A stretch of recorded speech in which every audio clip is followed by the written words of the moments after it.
All right, so I'm back. One of my least favorite yards, but it's the closest one. One of the reasons why, actually the only reason why it's not one of my favorites is because of the customer service.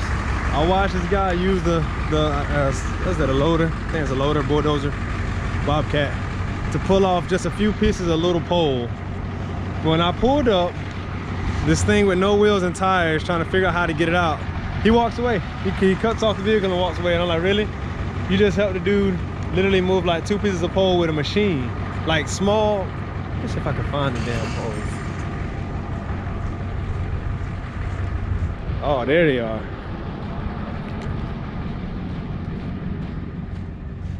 Not that big one down there. These little galvanized pieces.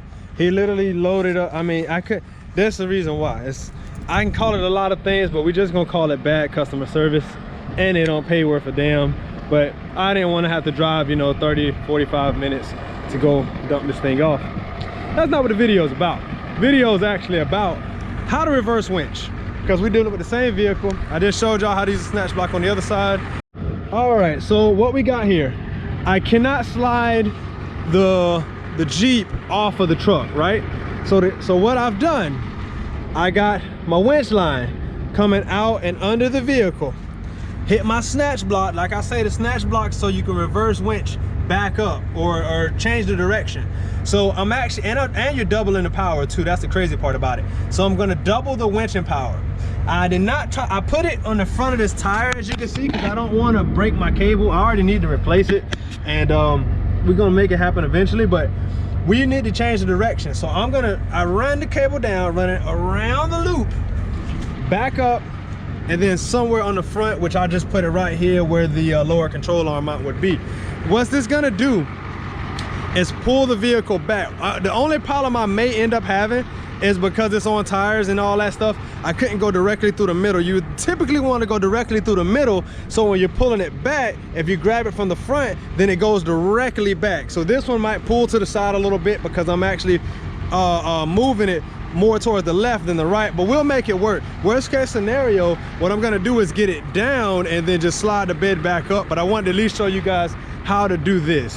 So I gotta get me I have like 5 tripods. I never bring them with me because it's just so much extra work to set it up, but it's so much more convenient.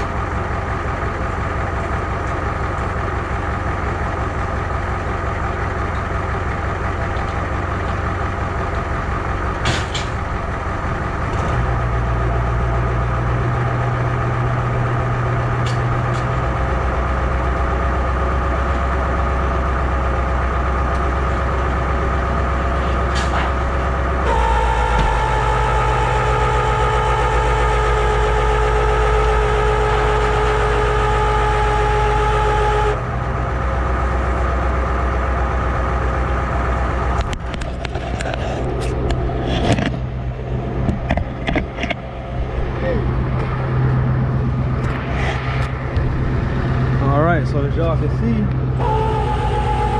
moving on down.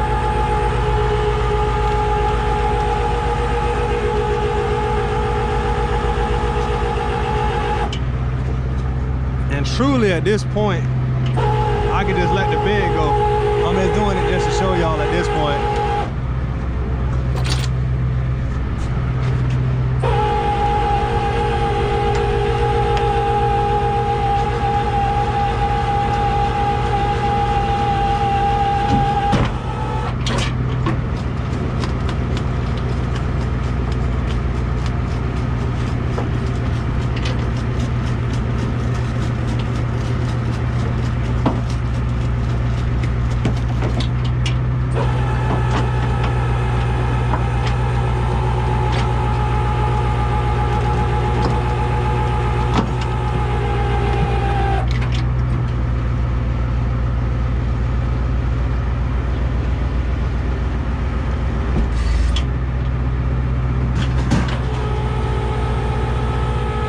That's basically it. So I'll ring this back up.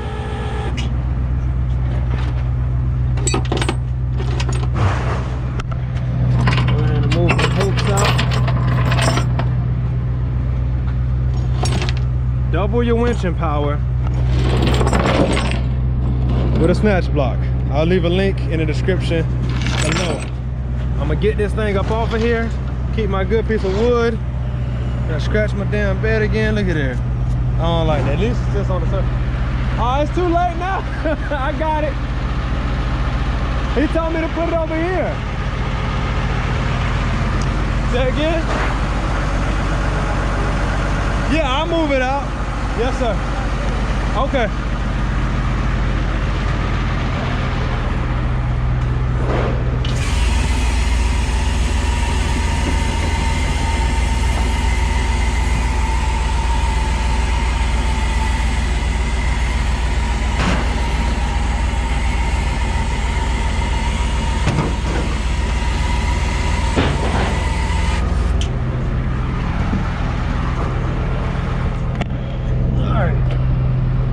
And they come with the loader after the fact.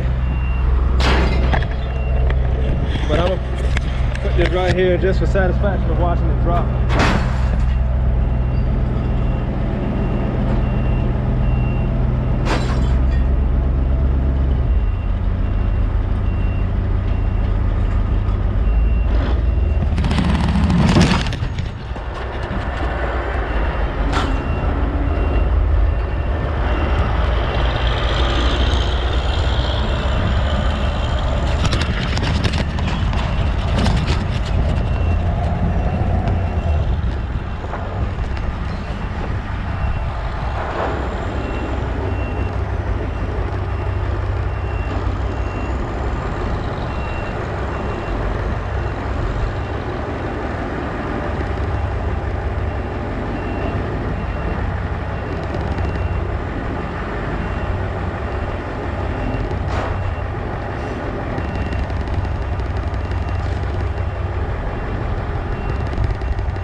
So we got $112, but that's about $100 per hour, maybe about 50, because it did take me a little bit to load this thing up, but got some content out of it, so I'll take that little bit of fake cut just for the content sake of things.